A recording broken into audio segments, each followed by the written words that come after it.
blastmusic247.com. We're changing the industry one artist at a time.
Hey, you guys, this is Courtney West from According to Courtney. I know it has been a minute, but you guys have been super missed. I'm so happy to have you guys on here. If this is your first time, welcome. On Courtney, we go over everything from mental health, how to feel your Black maternal health, and overall just how to be the best self. Today, I'm super excited. So if you have been on According to Courtney, you know we've had a lot of phenomenal guests. However, we've never had a male guest. So I am super excited today to have our first male guest and really be able to focus on Black excellence, especially our male Black excellence. So I'm happy to have this honor to have Mr. LA Keys in this space. So go ahead and bring him into the space. Hello. Hi, I'm so happy to have you and welcome to According to Courtney. And so every time I have a guest, I always ask the same 3 questions to center us in the space. Number 1, what is your name and the meaning of your name? 2, where are you from and where are your people from? And 3, what information and knowledge you would like to leave in the space with everybody? So the full name is LaShante Keys. Where it's from, I don't know. Back then, moms just put names together and just like, hey, this looks good. I've heard different variations. So I heard I heard in France it means to toast. But I don't know. I've never done the proper research. My mom put two names together and just made it into one. So but that's where it came from. Mama said, I like this and this. We put it together. This is who this baby is today. And that's what she did. So I'm like, all right, we're gonna leave it like that. All right.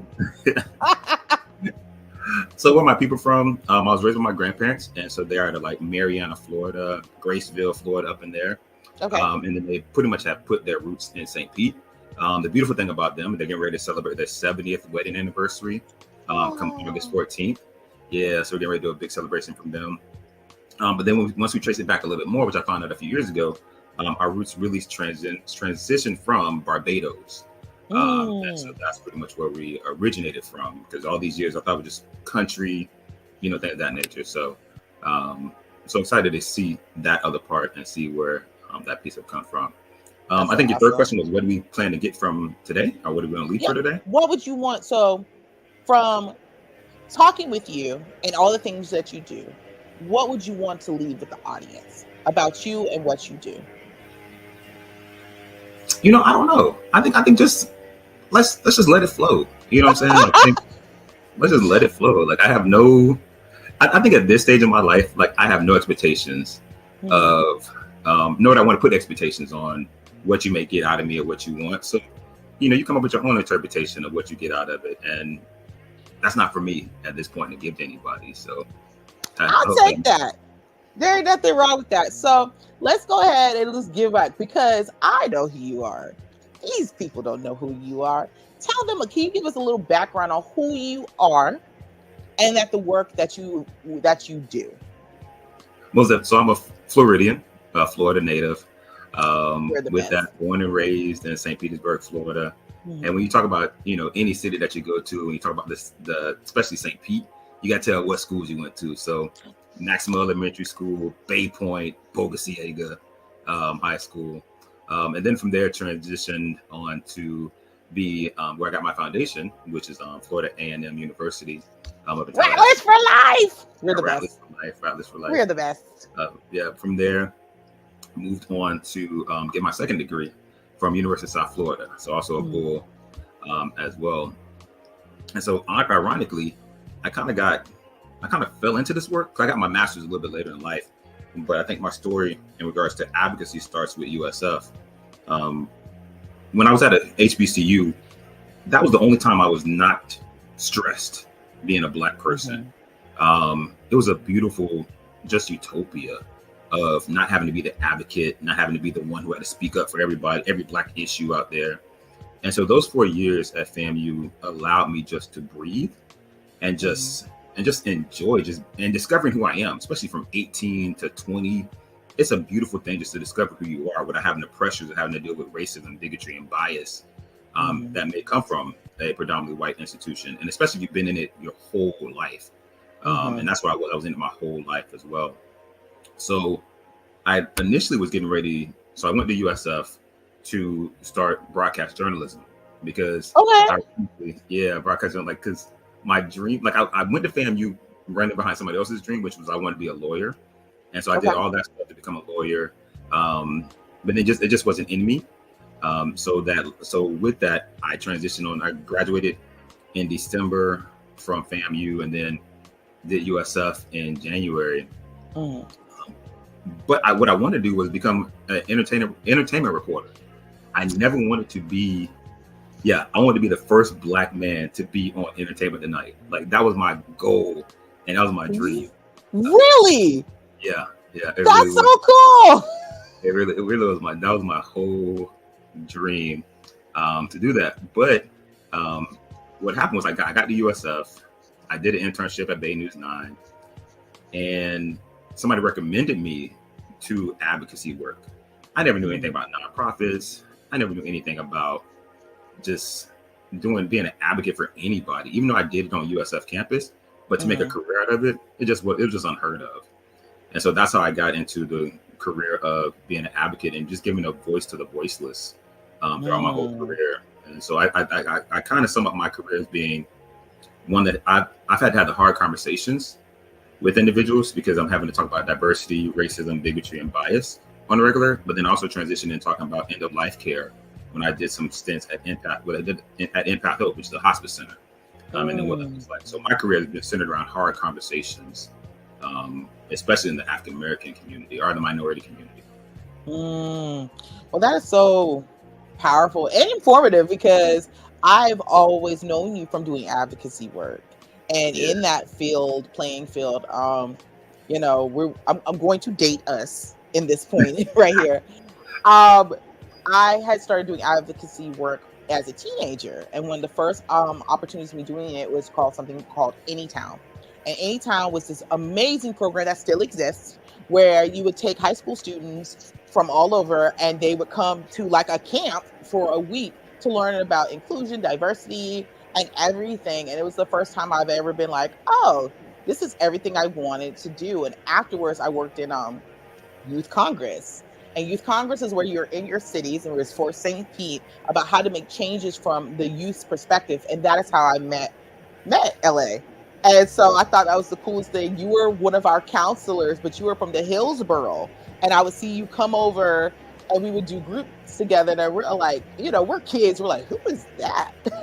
Because it was one of the few times I had ever seen a Black man who wasn't a preacher in these spaces and doing this work with kids and in a space of not being talked down to, but saying and envisioning that your voices matter. So a lot of the STEM work of the work that I've done and these plenty of 4 years. So I started at 13 and I'm 36. And it started there of doing this work and what is cultural competency? What are these things? So these are the tools that, you see how he brazed around what he does? He dropped these knowledges on hundreds and thousands of different teenagers that are still, a lot of us are still doing this work, but giving that different thought process of it. And especially of that you brought to the table. So by the way, I didn't tell you, I kind of set you up by putting you on the show. what I do with this is give people their flowers that Oh, they never got a chance to really hear on a regular. So this is you getting your flowers. What you did for myself and so many others, because we've talked about it over the years, is you gave us a voice and a power of speaking that I still matter no matter what I look like. I can do this because I am Black excellence. And that's what you always brought to the table. And I feel like it's very important that you brought it up being at FAMU, because you said something so true, and why I push people to go to HBCUs that are people of color. You got to take a break. You got to just be. So what you're being and all of that you soaked in, when you came to us, you brought us a thought process that a lot of us never knew we could have. I can say for myself, especially, I was always surrounded in white spaces. I went to private schools. I was in honors classes, so I didn't see people who looked like me. And people think that's great. It's very daunting, and it does a lot to you emotionally. And it was such a breath of fresh air to be like, I can do this. And it's okay that I look like me to be able to do this work, and that my work and my voice matters, and that not only my voice matters, but the young Black man next to me, his voice matters too. And how to amplify that, versus a lot of times you're taught that Black men don't like Black women, and Black women don't like Black men, and that there's this and this and this and this and this when you're trying to crab bucket your way up. You never taught that. You taught the complete opposite of that. And that is something, till this day, I still have conversations with one of your former one of your former students, and we talk about that often. oh wow. And how, for him especially, how he brought up his sons changed a lot, because he didn't have a male father role model. You were it for him. And so Oh, wow. he speaks nothing but praises. You know the person, but I ain't gonna put him on blast like that. Yeah. That who he is as a parent and who he is as a man has a lot about what you taught him in that short period of time, and him being in high school. Yeah, you got me. You got me. Yeah, I appreciate it. Thank you for that. I definitely You're appreciate so that. welcome.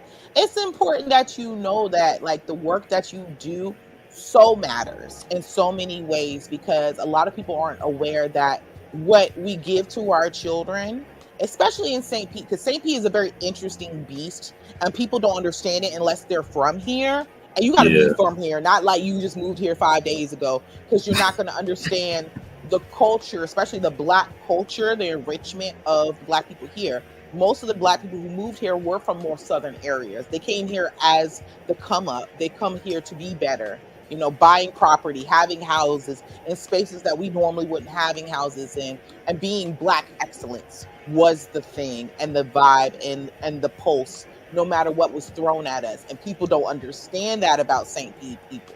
You did it perfectly. You said, okay, well, let me tell you where I'm from, because in St. Pete, when people ask you, where are you from? Who are your people? That's what they're asking you, to see if you legit or not. Exactly. I love that for you. So I would love to get into more about you doing advocacy work. What I know you've worked for hospice, but what other spaces have you worked in? And what is your focus at this point in your life in that work? Most definitely. Well, before we jump in, I just want to say that the reason I was able to give you guys those type of tools, because I was always taught in high school that Black was a color of proof. And so, one, because you had to prove yourself to your white counterparts in your AP and honor classes, but then also you had to also prove yourself to your Black counterparts that you were still Black enough to hang out with them. And so I think that's what I always instilled Black essence, because Black has always been the color of proof. Like, if you're in this space, you belong in this space, without a doubt, and you've proven yourself that you need to be in this space. And so I think that's why I was able to pour into you all, because that's what was poured into me, and that's what I had to live through that as well. I was having to prove myself in every space that I went into, and so sometimes just our own skin color can be even harder on us than some other people can be. So it's just one of those things where we also had to prove ourselves. So, so true. Yeah. So, but on to the work I've done in my whole career. So I started out with NCCJ, which was a National Conference for Community and Justice. Well, actually, let me take it back, actually. So I actually told this story last week. One of my biggest advocacy things had to be in high school. I was in AP honors classes, and the lady, our AP English teacher, gave us this whole list of books that were centered around the great literature. You got that summer reading book list. But for some odd reason, every book that I picked up had the N word in it for some reason. And I was like, yo, I'm not doing this. Like, what is this? Like, I'm not doing this. Like, and so she was like, okay, well, get your own book. And I think that's the first thing I just remember about being an advocate for myself. And then transitioned, then I went to USF, and at USF, I remember I started school there in January. February, I co-founded NAACP, and then in March, I had a protest. Sounds about right.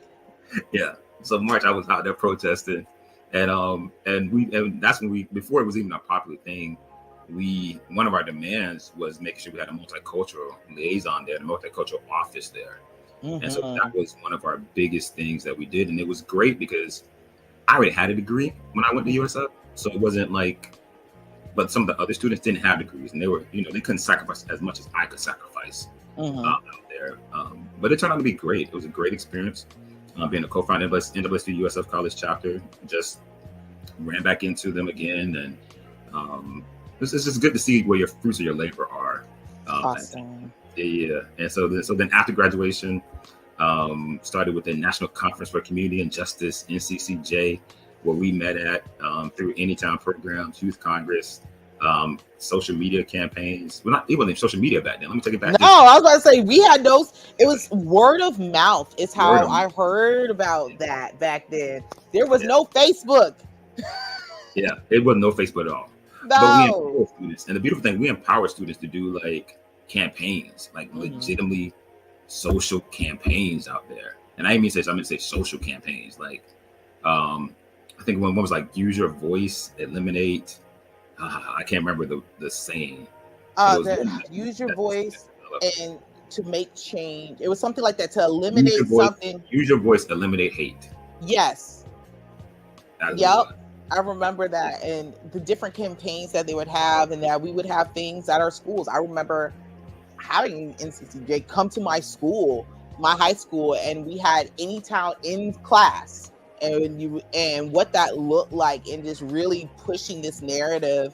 And you guys taught us how to protest, how to make things come, and to demand excellence from others. So that was a cool program. Like I miss how big it was when I was younger, and it's something that it's so needed now.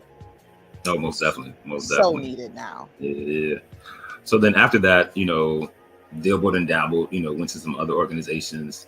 But one of the key highlights, or two key highlights, was one, I became a diversity and equity manager for the city of Clearwater, where I did all the investigations centered around discrimination, sexual harassment, pay equity.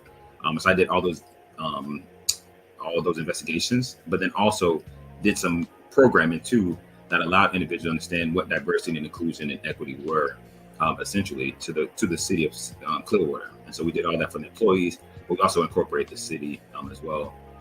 And I think, as I mentioned earlier, then transitioned into hospice care, where I was educating African Americans on what hospice was and what it was not.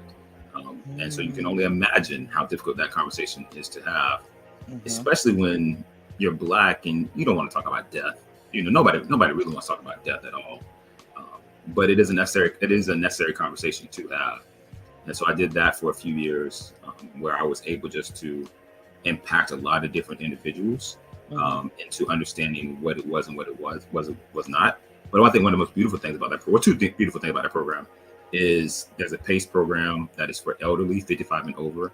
That just, if you're a caregiver for somebody elderly, this is an extraordinary program, and I would brag about this program because my grandparents are in it right now. But it just takes so much off the shoulders of as a caregiver. Absolutely. To advantage of this program. And then the second one is just doing living wills for free. Essentially sitting there and actually doing a living will for African Americans that they thought they had to pay $300 for, when this organization did it for free. And I think that was beautiful things out there. That was just giving African American exposure to understanding, like, I can do a lot of this on my own.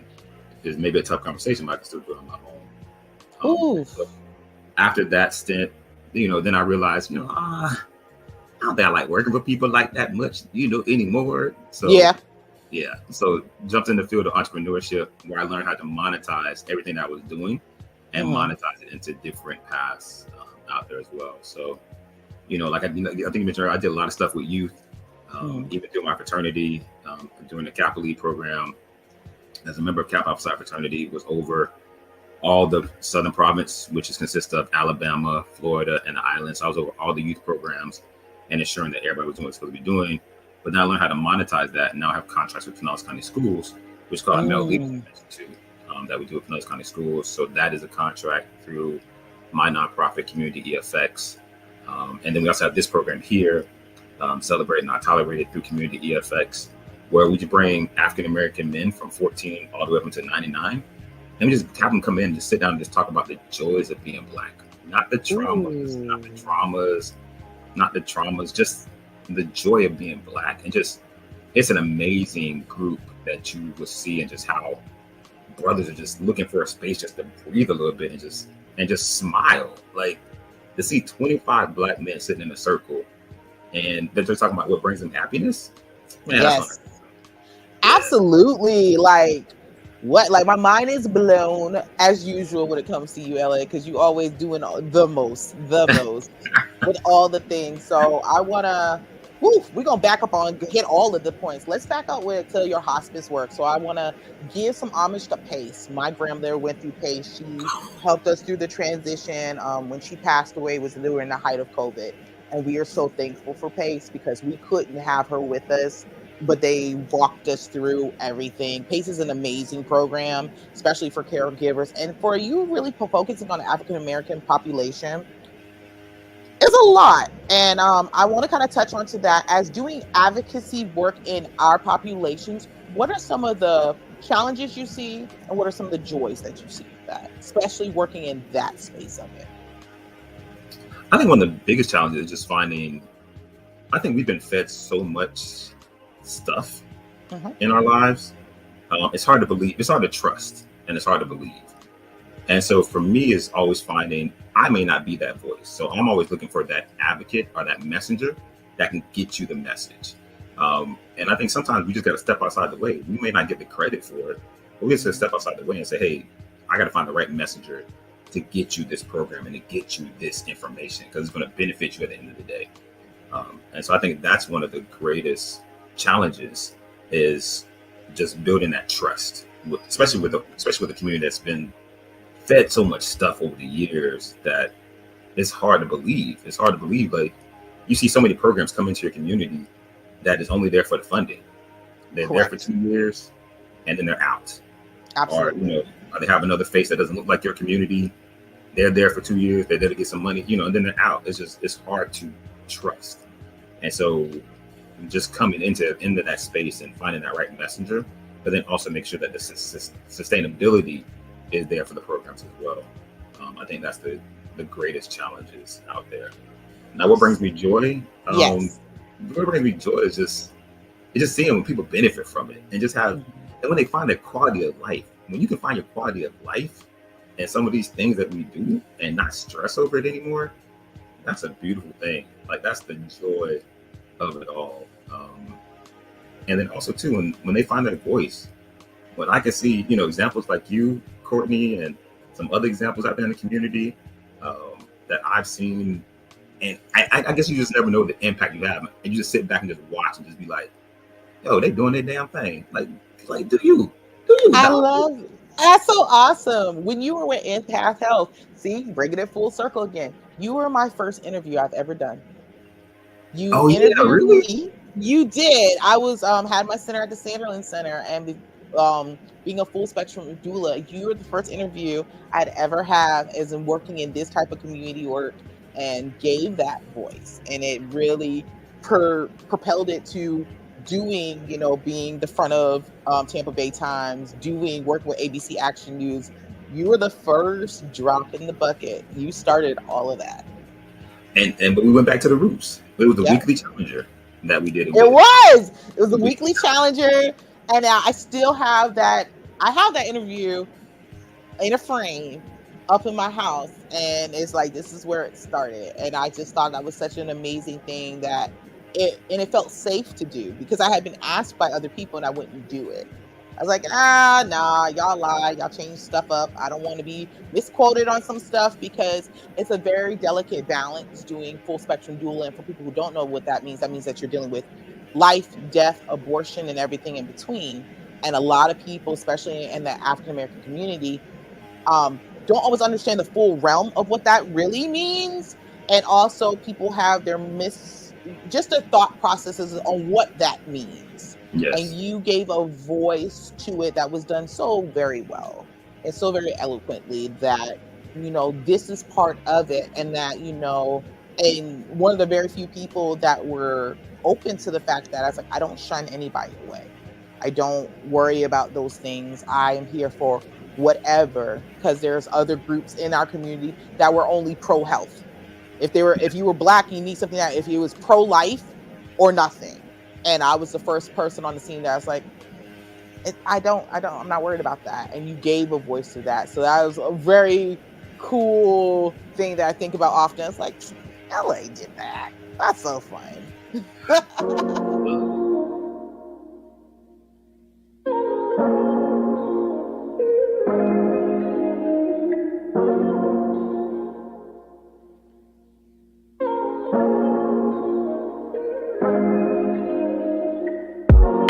Say what's on your mind, tell it like it is. Is there something in your heart wanting part in it? If that's the case, then girl, just say so. Games, I ain't tryna play those. Know you protective of your heart. Know you healing from them scars. Well, how about tonight we just put all our worries aside?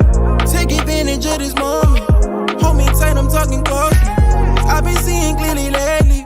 Ain't no guarantee, just maybe. One thing that I'm certain of, I can't live without your touch, no. Kiss me like the first time that we met. Love me like we'll never love again. I'll save you every time before myself. Don't want nobody else. Give you the best of me. I know you ain't need a feeling, not just talking sexually. You like the dance in the mirror, you do it so graciously. I feel like nothing else matters when you laying next to me. When you laying next to me, give you the best of me. I know you ain't need a feeling, not just talking sexually. You like the dance in the mirror, you do it so graciously. I feel like nothing else matters when you laying next to me. I'll give you the best of me. Don't wanna waste no time. You know a good girl's really hard to find. You've been heavy on my mind. Boy, talk is cheap, but I'm waiting in line. Love the way I move to the baseline, waistline. Bad girl, not only on FaceTime. You know true love really takes time. Can't fall in love if you ain't mine, no. Watch me wind it slow. Watch you lose control. Just wanna let you know, this is how the thing goes. Make him spend 6 figures on the bling. African bad girl deserve to find the things. Private jets, baguettes, and diamond rings. Summertime drop top money ain't a thing like what it seemed like. Kiss me like the first time that we met. Love me like we'll never love again. I'll save you every time before myself. Don't want nobody else. Give you the best of me. I know you ain't need a feeling, not just talking sexually. You like the dance in the mirror, you do it so graciously. I feel like nothing else matters when you laying next to me. When you laying next to me, give you the best of me. I know you ain't need a feeling, not just talking sexually. You like the dance in the mirror, you do it so graciously. I feel like nothing else matters when you laying next to me. I'll give you the best of me.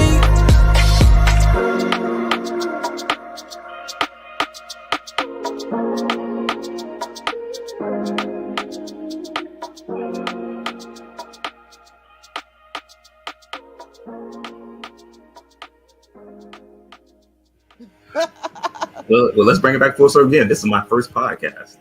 Like I've never done. Really? Yep, it's my Oh, first. Yeah. I So, love it. Just return the favor. So this is my first podcast ever. Yeah. I'm super excited to be your first podcast. And again, being my first male guest, it's just all the first. I love it. I want to touch on something because it's being activist work.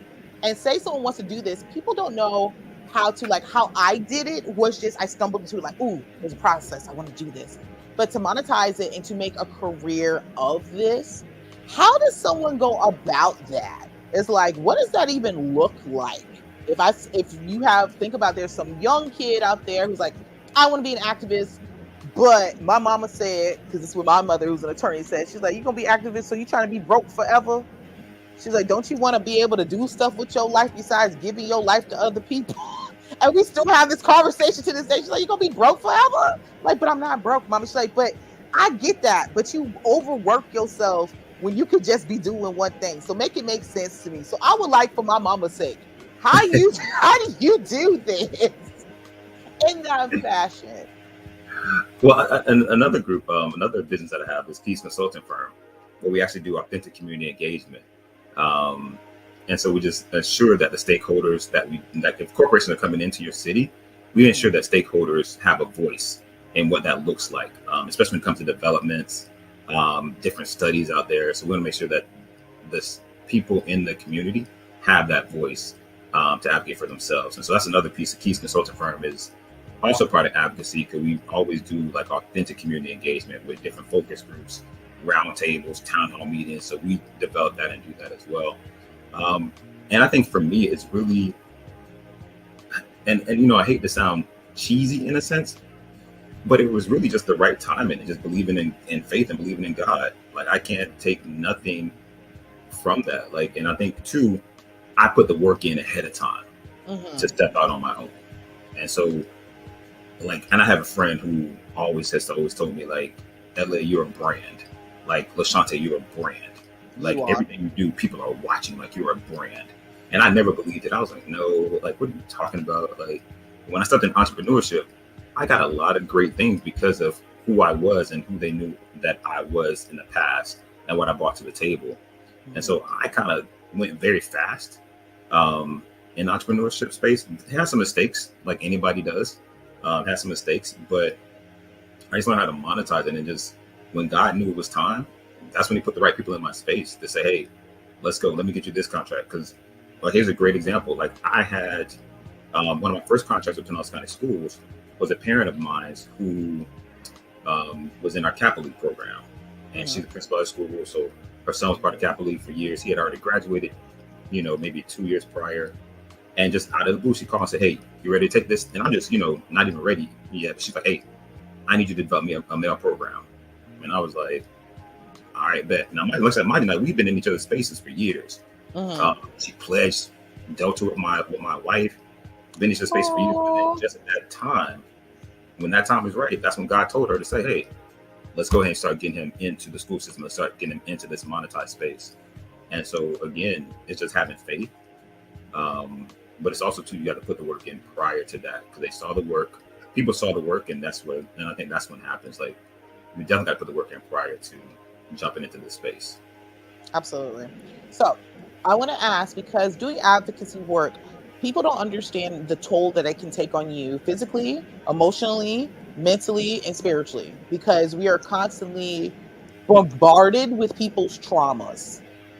Like, I know in my work, I literally physically take on people's traumas of giving birth and advocacy things. How do you yourself take care of yourself while you do this work? Oh, it was heavy at one point in time. Like, it was really heavy. Now it's kind of like I can pick and choose because I am in it. But when I was really, really in advocacy work, one of the things I did was, a lot of people don't know, I live in Tampa, and I do all my work in St. Pete. And so that drive home, which was like 45 minutes to an hour, that was my decompressing time. Okay. Because, again, I was dealing with some heavy, heavy stuff. I had to investigate people on discrimination, bigotry, all that stuff. And then I had to talk to people about death on a regular basis at one point in time in my career. So that drive home was my way to decompress. Another thing that I put into place was talking to my wife. And I told my wife, I said, hey, it's nothing personal, but when I come home, I don't want to talk about work because it was just too heavy and I don't want to relive it in that space. So That was another thing, and she understood. Like after I'll say she didn't understand at first, because she was like, "Why you want to talk about work? I want to talk about work." Like, bruh, like I do not want to talk about work. The stuff that I'm doing. And so she was able to understand it and understand some of the heaviness that came with that type of advocacy work as well. And then when I had my son, the key to having my son when he was born was also realizing when I walked in that door, if I could not shake it and be present for him, it wasn't meant for me to be in that space. And so I was to make sure that when I walked into the door, he runs, because when you got a kid, your wife can understand, your partner can understand. They can understand, hey, give me 30 to 40 minutes to decompress. Correct. When you get a kid, they don't care nothing about that. They be like, Daddy, I ain't seen you all day. You home? We finna go wrestle and play. Yep. So, yeah. So when I couldn't shake certain situations off, then I knew it was time for me to remove myself from that situation, because he brought that balance to my life when he was born. And so again, when I couldn't shake, I just couldn't do it. But then also now, what I do now, because it does get stressful. I'm an avid runner. Okay. I know it's crazy because that's my therapy. Honestly, and truthfully, like running, like I used to do 5Ks. Now I'm doing sprints with a group. Oh, yeah, we do it. You one of them people. God love you. Yeah, we do it on Sunday, then I run with one of my boys on Wednesday. So, but that's my therapy. But that's literally my decompression for me to really just breathe a little bit. And then also too, music. I love music. You give me the right music. The right song can either make me happy or make me want to fight you. And so yes. It all depends. It all depends. It all depends. But I would say for me, it's always been running and music, and not even the same time. I'm one of those runners that I have to just run with just what's surrounding, hear the sounds around me. So I can't run with music. I do not run with music. This is the distraction, and so it's just in different spaces at different times. So I love that, and I love that you're using the tools that work for you, because a lot of times when it comes to in my work, I've seen when it comes to men, when I've asked, especially Black men, well, what do you do to decompress? That's usually the answer. There's not like, I'm going to therapy. Therapy sits differently for a lot of Black men. Therapy is going to the barbershop. Therapy is playing basketball with your boys. Therapy is going out to run, and to be able to hold spaces for those. And even how I do work as a doula, how I approach the males is very different than how I approach the women in the birthing spaces. I'd be like, okay, cool. Have you ever seen any of this before? What do you know of this? Because the upbringing of how males played a role in their families make a very difference on how they interact in those birth spaces. most definitely. And how do you deal with stress? And they're like, man. And then we can kind of build off of that. And so I love that to have you here, because I really would like to touch on that, because you are a father and you sit with so many great Black males in your nonprofit. What are some things, do you go into any type of advocacy when it comes to parenting and fatherhood and what you do? I honestly, I don't. Okay. Outside of just in my circle, yes, in my circle. But the one thing I always made sure is that I had to be present for my son and for my nephews and my nieces, honestly, out there as well. So especially when my son came into this world, the one thing that, they're always saying, hey, like they had like these, I do a lot of work in St. Pete with mentoring and things of that nature. Right. But when I'm in Tampa and when he knows I'm on his campus at school, he knows I'm there for him and not there for anybody else. And so that makes a huge difference, because I never want him to see me on campus and I'm having to mentor somebody else. So I got to make sure that he understands that dad is dad, and he has that time for dad to be dad. And so outside of my circle, I do definitely advocate for fathers, but I also advocate on social media. But like I said, not just hugely, but especially when it comes to like Father's Day and some other things, like I always highlight and make sure that the fathers that I know are highlighted. Because a lot of times it's like, oh, there's no dads out there. These dads are da-da-da-da. Nah. Not true. There's some really good men out there doing some great work as fathers. And I mean, I can pick off 20 in my head right now that are just some extraordinary fathers out there. And I probably can think of more if we sit here and list them all. But there's some great Black fathers out there who are doing their thing. And so now that I'm talking about with you, maybe because I don't see it, I don't need to advocate for it. You know, maybe I that's love that. I never thought about that until I just started having the conversation. Until I just spoke it out now. Like, I just see so much greatness in the fathers that I know. So maybe subconsciously, maybe that's why I don't advocate for it, because I see so many great Black men doing their thing. I love that. Let's talk on that, because you advocate, and this is what I love. And the first time I've ever heard someone talking about and I want to talk about this shirt being celebrated and not tolerated. What does that look like for Black men? What have you seen in the work you've done? What does that look like for Black men in St. Pete? We can use in St. Pete because that's where you're doing the work. What does that mean? What does that look like? I mean, it's just being able to go into a space and get your flowers. You know what I'm saying? Like, just like now, just like you just gave my flowers, just going in the space and just getting your flowers, and not because you have to be there.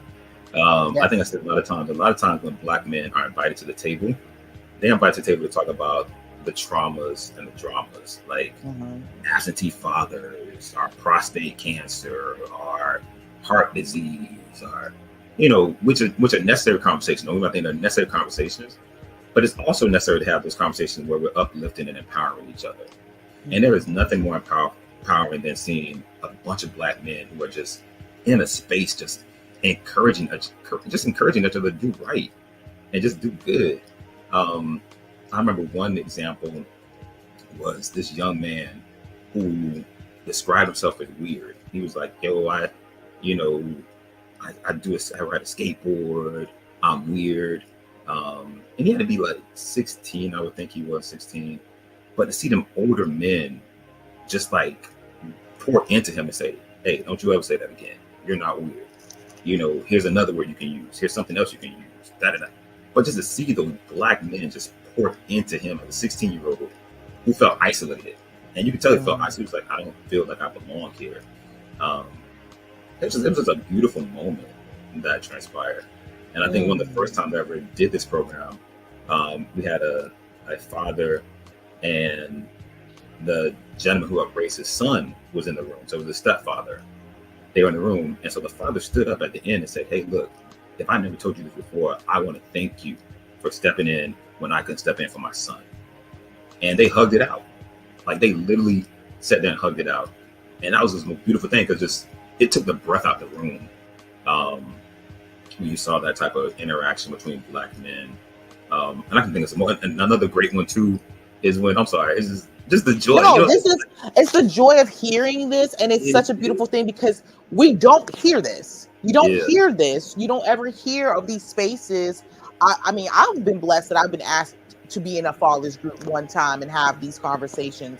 But it does do something to you, because if you look at media, they make it seem like we don't do this. That this does not exist.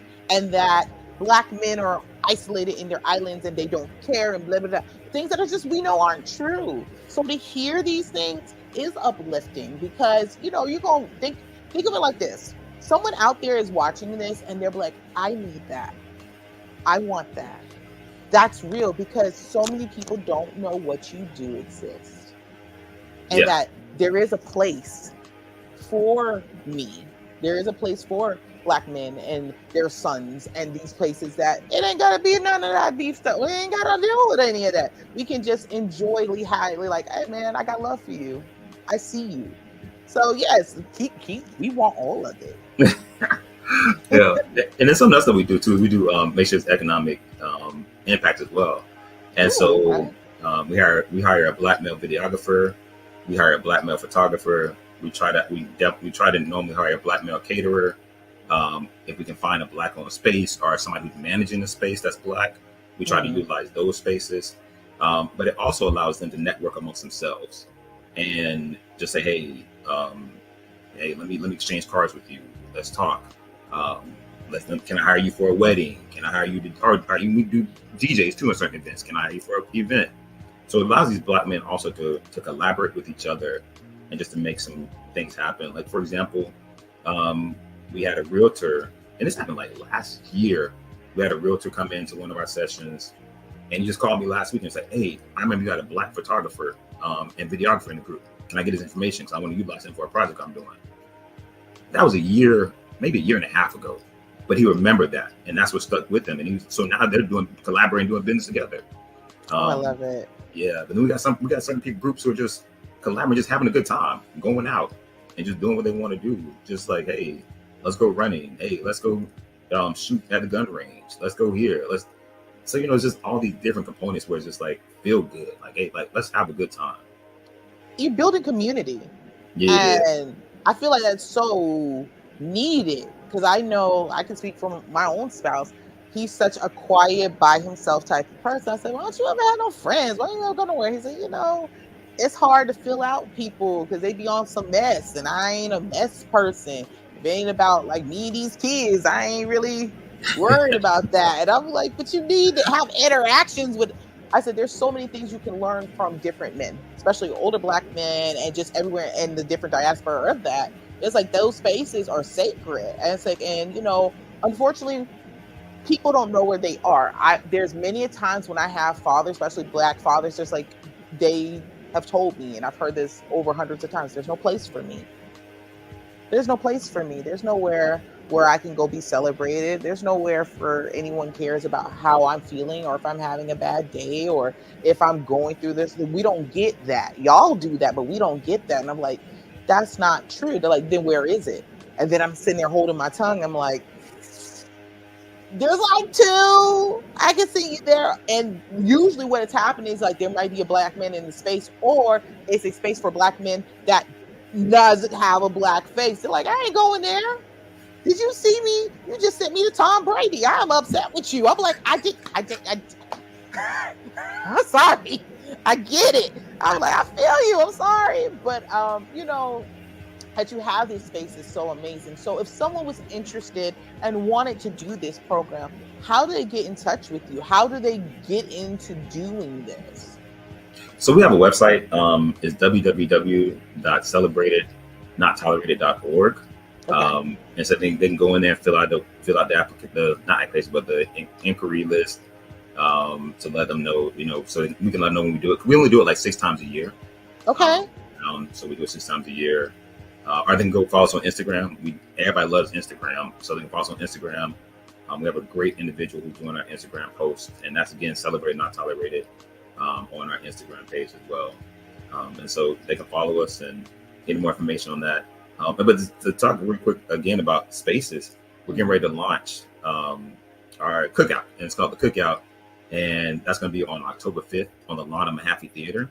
Oh, I love it. Yeah, and it's going to be nothing but self-care for African American men around the perimeter. And so you're going to come out there, free food for the men. There'll be a stage where we have some discussions, some musical acts out there. But then again, around the perimeter will be like self-care stations. So you may want to go listen to some music. So we have like a silent, not silent disco, but you can put your headphones on and listen to the music that you want to listen to. There'll be like a manicure, pedicure station. There'll be a massage station. But it's all self-care for African American men out there as well. And so again, what you said earlier about, I think ladies have these type of spaces all the time created for them, but especially Black men, we don't have these type of spaces. And so this is just our first in an annual event that we're looking to do annually, where it's called the Cookout, where you come in, bring your sons, bring your nephews, and just relax and just enjoy. And that's going to be on Saturday, October 5th, starting at 2:00 on the lawn of Mahaffey Theater. I love it. So what we're going to be doing is on the bottom, we're going to be sharing all this information. You guys can find this, because this is too amazing not to be celebrated, and to let people know, we're celebrating our Black men. We're celebrating our Black boys and what the joy that you're putting down. So I'm just, as usual, always amazed and in awe of the things that you do and what you're bringing to it. And, it's just so important, and it's so needed, especially in this area, all areas, but especially over here, to know that you can go and say, okay, y'all bringing y'all babies. and let's just celebrate you. And I feel like we need to have more spaces like this. We need to have more events like this so that this becomes customary. Just as many as there is events like this for Black women, for women, there should be for men. There should be a regular meetup that you can just come in and just to feel some joy. Yeah. And not realizing the trickle down effect of what you're doing. So what I always explain to people is like, when it comes from conception to two, it's called the first 1,000 days. Those are the building blocks of a child of when the most information is downloaded. Nutrition, how you see self, it's all really processed in this time. So when you have fathers who have built-in of self and joy, and they can bestow that onto their partners while they're pregnant, and then afterwards, you have given your son different building blocks. The world always, as we know, especially in America, are going to give you different building blocks that come with being a Black male that are not positive. Mm-hmm. But it's to be able to instill that in those early ages and to keep it going changes dynamics of Black men, but not only mentally, but physically. Yes. A lot of times when those things are bestowed with good nutrition, both good health care, mental health care, this helps mitigate problems later on in life.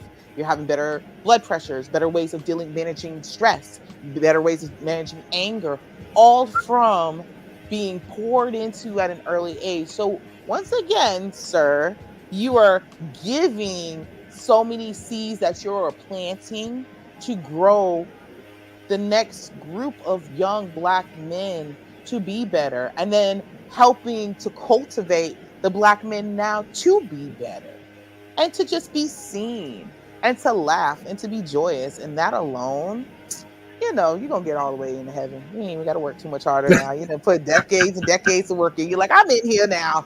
I done made it.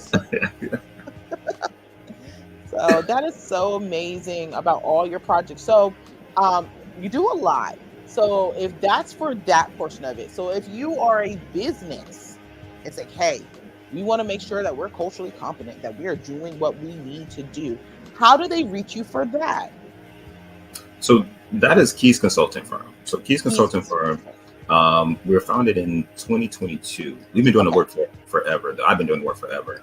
And so founded in 2022. So you can definitely reach us. And that's more personal. So that's lkeys@keysconsultingfirm.com. Awesome. You can reach me on that one, and we can have a discussion from there. I haven't any type of platform or social media, but we've got some great clients that I've worked with recently. Worked with Tampa Bay, worked with HDR engineering firm, worked with King the Horn engineering firm, and so it's kind of like.